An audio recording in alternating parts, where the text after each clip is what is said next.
Okay, now to something completely different. So there are currently about 6,000 languages that are spoken in the world, but with the exception of a few well-studied languages, we actually know very little about them.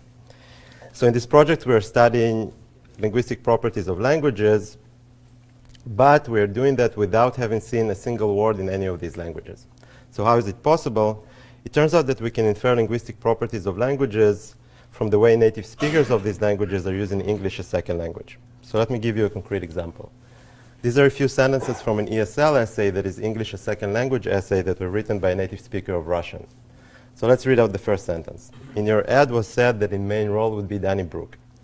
Now this sentence, and in fact the remaining sentences in this example, are not what you would call proper English.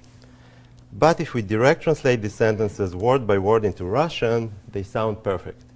So well done there. And this is an example of a process that's called cross-linguistic transfer, where structure and knowledge of the native language is applied in the context of a newly learned foreign language. And I'm sure you're all familiar with this, either firsthand or by interacting with learners of English. So transfer can happen on different levels of linguistic performance. Here we're focusing on transfer of structure. So we're abstracting away from this word-to-word translation that you've seen before, and we're focusing on the structural properties of the native language, which in general we refer to as typological properties.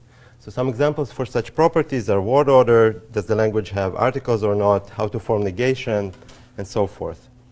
And what we do in this project is reverse engineer this impact of native language typology on second language usage by starting with syntactic and morphological features in ESL and using them to obtain back the typology of the native language. So to give you one example of the results that we can obtain using this method, on the right you see a language tree, or maybe you see a language tree that represents similarities between languages according to their linguistic properties. On the left, you have a similarity tree between languages according to the way native speakers of these languages are using English. And the cool thing to bear in mind is that the tree on the left was obtained entirely from English without access to any knowledge about any of these languages. So there is more results related to this line of research and more ongoing projects. And again, I invite you to take a look at the papers below.